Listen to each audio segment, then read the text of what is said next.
Welcome to the Plant-Centered and Thriving Podcast. I'm your host, Ashley Kitchens. Welcome back to the podcast, everyone. I am so excited that you're here today, and I cannot wait for you to hear our guest speak on his journey, his plant-based journey. I've been following you, Jack, for a long time on social media. I think we met like years and years ago on Instagram. I think it had to be 4 years, maybe a little more. Yeah. It's been a while, which has been cool because I feel like I've been able to follow Jack's journey, and I wanted to have him on the podcast because I feel like you listening to this will just be able to pick out pieces from his journey that will be relatable to your own journey. So I'm excited to dive into those. So welcome, Jack, to the show. Thank you. I appreciate it. I'm excited to be on. Take us back to the beginning because I'm fairly familiar with your journey and I know where you're at now, but take us back to the beginning and kind of what sort of led you to go plant-based or be curious about going plant-based. I mean, my entire life always overweight, unhealthy, didn't get the healthy practices with food because we didn't know as much back then. So I definitely don't fault anyone, but we just didn't know as much and we didn't know that it would impact you later in life. And so I always did the dieting through high school, college, even after, just the traditional cut this out, add this, cut this out. And it just never worked. There was always a yo-yo effect. And then I just kind of took a look at some documentaries just on a whim on Netflix. Yes. First one was Fat, Sick, and Nearly Dead, I think is the one. And it was all about juicing. And it's like, wow, this guy lost a lot of weight. But I was like, I just don't know if I can juice in the rest of my life. Yeah. And so I was curious because at that time I had no idea what plant-based or vegan or anything was. So I'm like, this guy didn't eat any meat or dairy or anything. How? Mm-hmm. So I went down the rabbit hole. I just looked up all these different documentaries and it intrigued me. And I said, you know what? If I want something different, I need to try something different. Ooh. And that's what really just took me down the path. So it was a lot of research. It was a lot of trial and error. I actually failed on my first attempt because I leaned a lot on heavily processed stuff. Yep. And it grossed me out. Yeah. So I really said, okay, what's behind this? What's the science behind it? What's the underlying structure here? What am I really driving toward? And that's when, for me, it's like, I don't need to be vegan. I need to be plant-based. Mm-hmm. And I like what you said too, highlighting the fact that if I want something different, I need to try something different because it sounds like a lot of what you were doing just wasn't quite working.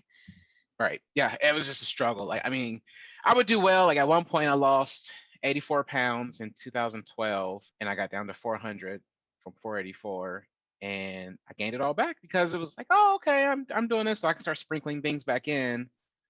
And there's just a lot that goes into it. You don't realize what you do until it's too late and you're kind of sabotaging yourself really. Yeah.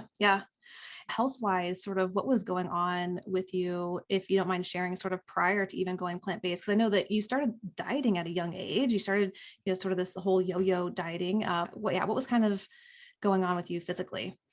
Yeah, so it was right before I ended up leaving Dayton, Ohio to go to North Carolina for a job opportunity after I finished grad school. And I went for a physical. I said, let me follow up with my primary care doctor, just get everything checked before I move and find a new doctor, make sure I'm all squared away. And got the routine blood work, and I had high blood pressure. Like the cuff was just out of this world. I had high cholesterol. I was pre-diabetic. So they put me on 3 medicines. Oh, wow. And I was like, wow, I think at that time I was what, 30 or 31. I was like, Oh my really? gosh. So that was rough. And then on my first trip back to Ohio to visit my parents after moving to Raleigh, my left hand was kind of tingling a lot on the ride up. And I was with my girlfriend at the time, and it just didn't feel right. And I was like, I freaked out because I'm like, left hand, heart attack, what's going on? Yeah. And so that entire trip I spent in the hospital because they couldn't get my blood pressure down. Wow. So at a really young age, like, I mean, 30, 31, that's really young to be diagnosed with high cholesterol, high blood pressure, and to be told that, hey, you're approaching having type 2 diabetes as well. Yeah. And you were put on medication almost immediately because it sounds like it was that bad. Your doctor was like, this is like your only choice. We got to get this taken care of now. Yeah. And even after the trip to Ohio, I still didn't do right. It still took a year and a half for me to really grasp that, hey, I need to make some changes. And it took my doctor down in Raleigh to increase my cholesterol medicine again on top of what me getting put on it initially for me to really understand that I'm killing myself. Mm, wow. For you, you found that maybe there is a connection with what I'm putting into my body and how it's feeling. For someone listening, what helped you sort of make that connection? And then two, we'll kind of talk about, well, how did you even take those first steps? Because most of us didn't grow up around people who were plant-based or vegan or, know what that looked like. So I'm curious kind of how that looked as well for you. So just from stuff I researched, and then as I started looking at those documentaries, I found you, I found some other plant-based folks, and I said, let me start looking at what people are doing and how they're incorporating these things into their lifestyle. What do they eat? How do they function? And that's how I started. I just started making some recipes here and there, started piecing things together. So I really started with Meatless Monday. I found that hashtag and I was like, oh, this is cool. Make a day Yes. out of it. Yeah. So I did Meatless Mondays for a while. And then I said, well, all right, so let me try and do a meal every day. And then I said, okay, let's make it 2 meals a day. And then I said, let's make it 3 meals. And then at that point, I was still being flexible on weekends and whatnot. And I said, okay, at some point, I want to cut over. And I made the cut over. I mean, it took some time, but it was just literally one meal, once a week that I made. And it just took off from there. Yeah, I love that. I think that highlights the fact that you don't have to go plant-based overnight, especially for you listening. Like if you're kind of curious to go plant-based or you feel this pull, it doesn't have to be this overnight transformation. Like you can do exactly what Jack did and sort of just take it one meal at a time, do a meatless Monday and kind of go from there. Don't do it cold turkey or as cold tofu. Yeah. We'll just throw that I little love- joke in there because I like dad jokes, right? So, but don't do it. Just I did it that way and I failed, and so I had to Mm, take a step back and I had to transition myself. yeah, yeah. And throughout that, and this will be in the show notes as well, I know that you sort of like kind of refound a love for food almost, like your passion for cooking and creating. So maybe tell the person listening a little bit more about that and how there's kind of almost like a spark that came back in your life. Yeah, I mean, I didn't know how to. I was a typical guy. Didn't know how to cook. Relied on processed stuff, just little quick, easy things, eating out. And the traditional diet, you could hide behind covering things in sauces and cheeses and stuff like that. But plant based, you can't hide from that type of thing. You have to season, you have to prepare, you get to curate all types of flavors. And it really made me fall in love with cooking. And so when I initially went, I asked my girlfriend at the time and my mom, I said, hey, give me some pointers with cooking. And from there, I taught myself after that. And I never knew that I would be someone that loves cooking, can cook well, prepare dishes that people love. It shocks me. Like I continue to shock myself. Yeah. And we'll put this in at the end and it's in the show notes, but you'll have to follow Jack on Instagram because he highlights a lot of the food that he makes. And it's just always so beautiful, so enticing. So definitely, yeah, check that out because you would not be someone that I would say, oh, you didn't know how to cook back in the day because you do a marvelous job now. Oh gosh, if you could have seen some of the old stuff I cooked, it was so sad. That's amazing. Good. So with this plant-based journey, and being on it for several years now, what kind of, maybe successes have you found or what do you feel like has changed in your life? Yeah. So one, I mean, obviously weight loss. I started at 514 pounds and I was 294 this morning. So I mean, I've almost lost 220 pounds Yeah. naturally. I mean, it takes time, so I didn't rush it. I'm trying to do it the right way. I don't take any medicine anymore. So no Yeah. cholesterol, no blood pressure medicine, no pre-diabetes medicine. A lot of my blood levels are normalized. I go for my annual physical this year and I'll see where I'm at. There are some things that run in my family, so I'm just trying to combat that through eating healthy, exercise, because while it may be genetic, I think that you can beat a lot of things Hmm. just by proper nutrition. Yeah. Yeah. And Yeah. you mentioned the exercise piece too. And I know that you highlight this as well on social media, but you also run and are fairly active as well. Like that's a big part of your lifestyle, not just the plant-based eating, but activity is a big part of it. Yeah, I mean, 6 to 7 days a week doing something, either walking, jogging. I fell in love with cycling. Yes. I started weight training with a trainer. Um, and I mean, I talked about this with someone else, and I said I'm not an athlete, and he was like, "Dude, you're an athlete." He's like, "You are active almost every day in the week Yeah. consistently." I was Yes. like, "Oh, I guess so." Yeah. And two, how do you feel, because you're exercising, consistently, how do you feel like your body feels with doing that more often? It feels stronger. I mean, I have my aches and pains, everybody does. And I attribute some of that to the abuse that I put my body through my entire life of being overweight and carrying around the extra weight and not caring for it. So I try not to get too down when I have a sore knee consistently or something. I had surgery on my knee in college, but I'm trying to do as much as possible to take that strain and pressure off of my body and strengthen it. But the amount of energy that I have, the things that I'm capable of doing that I would have never, ever dreamed of Yeah. is insane. Yeah. Yeah. Back when you were 30, 31 years old, could you envision where you are now? No, no way. Yes. Like I had no idea I would be going out on a Saturday for a 20-mile bike ride on the trail. Like, Right? who would have thought? Yeah, yeah. Oh, that's so amazing.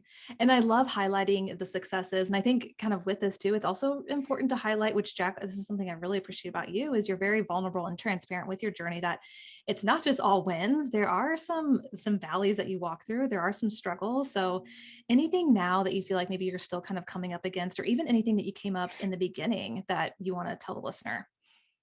Yeah, I mean, like I said, I'm very transparent. It's not linear by any means. I have struggles. Last year with COVID and everything, I picked up some pounds. And I got on it toward the end of the year and was able to get back to a manageable point, and then pick it back up this year and keep going. Last year, I think it was, one of my cholesterol numbers started to creep up, and I fought myself because I was eating a lot of processed stuff. I wasn't eating as much fruit, veggies, legumes, beans, all the good stuff. I was eating more. Here's some processed sausage, and while that stuff's fine in moderation, you can't eat that 6 days a week for weeks and expect it to really impact you the way you want. So, Yep. I struggle. I fall off the wagon. I always tell myself the biggest thing that I did this time that I didn't do in my entire life is I said, let me see what happens if I don't give up and if I keep going. And Yeah. so I remember that and I pick it back up and I get going. Yeah, yeah, that's beautiful. And part of it is like this sort of unwavering belief in yourself and this person that you're continuing to become. What kind of, foods have you found to like really enjoy that maybe like before you started this journey, you were like, oh, no, no, no, like I would not try that or eat that. But what are some things that maybe you enjoy now that you didn't enjoy prior to becoming plant-based? So before it was all like I always loved French fries, but now I just love potatoes in any form. I can take some potatoes, season them, throw them in the air fryer, and eat the entire bag. Yep. It's just I don't need the oil. I don't need it coated. I don't need any of that. Tofu. I love tofu so much. It is so versatile. I love a good tofu scramble loaded with veggies. It is one of my favorite foods. So it's so good. Um, I know, right? It is. It's one of my And faves too. you can eat a whole pack and load it with veggies, and it's like 400 calories. And then you just got probably 30 grams of protein and tons of fiber. Yeah. And you're satiated. Like you're like good to go. Yep. Yep. I love lentils. Lentils are so versatile. Mm-hmm. Lentil loaf, vegan shepherd's pie, lentil burgers. I mean, just some of these things you can cook and have it different ways every day of the week, Yeah. and it will Yeah. taste different every single time. Yep. So many good things. So, and I'm curious too. So, for the person who is listening and is maybe where you were when you were 30, 31, maybe their doctor was pushing medications or their cholesterol's high or they had some sort of health scare, what do you feel like you wish you would have known sort of as you were transitioning? You know, what would sort of you tell yourself back then that maybe you wish you would have known? So the first thing is, and I'm going to go with the physician level. Like, find yourself a DO doctor, not just someone that wants to push medicine. A DO doctor is someone that kind of wants to look at the underlying cause of things. They borderline between that and a naturopath. Hmm. Naturopaths aren't always covered by insurance, but that's the ideal way to go if you can. Yeah. That's number one. Number two, just take it one day at a time. So write down how you feel throughout the day. Like, do you get sluggish? Are you tired? You wish you would have exercised, but you didn't. And figure out when you're going to bed, when you're getting up, because then you can find, well, if I go to bed a little bit earlier here, I can shift that and get up a little earlier. I mean, that's some of just the little things that I did to adjust myself because I didn't have enough energy to get up early in the morning. And Mhm. now I'm up at 5 or 6 in the morning every day, even on weekends sometimes, which is stupid sometimes for me. But Yes. Body's programmed to it. Mm-hmm. And then depending on how your diet is, again, start with 1 meal a week. Find something different to make every Monday. Do meatless Monday. Find the plant-based version of your favorites. They are out there. There is so much out there. Yes. There's not a shortage of recipes. Trust me. Ashley posts them all the time. There's tons of plant-based and vegan folks that post all types of healthy, delicious stuff. So Yeah, 100%. If you had a childhood favorite, it is definitely up. There's definitely a plant-based version of it out there somewhere. there, there Yeah. is. And I mean, there's even like for those days when you just want something kind of junky, there's junk food that you can have too, just to keep you consistent. That Yep. stuff is fine in moderation. Like I am not one of those people that will tell you to demonize food. Although that is something I struggle with sometimes. I'll eat something and I'm like, then you quickly just learn, get back on track. Yeah. Yep, absolutely. Yep. And I think that's a great point too, is like, it doesn't have to be this all or nothing where you're eating 100%, perfectly, because that's really not attainable as a human. And I think it's really good to give yourself that flexibility. Otherwise you're sort of setting yourself up for failure in the beginning. Yeah. And if you're someone that loves to go out once a week or something, like if you have a partner, you want to have a date night, or you just like to go out to a restaurant that has an option, have them make the vegan option or plant-based option for you and try it there and see how good it can be. Yeah. Then that really gets your taste buds like, wow, what can I make at home? Yep. That's a really good idea. I love that, going out to a restaurant, maybe having someone else do it for you and just see Mm-hmm. how it goes.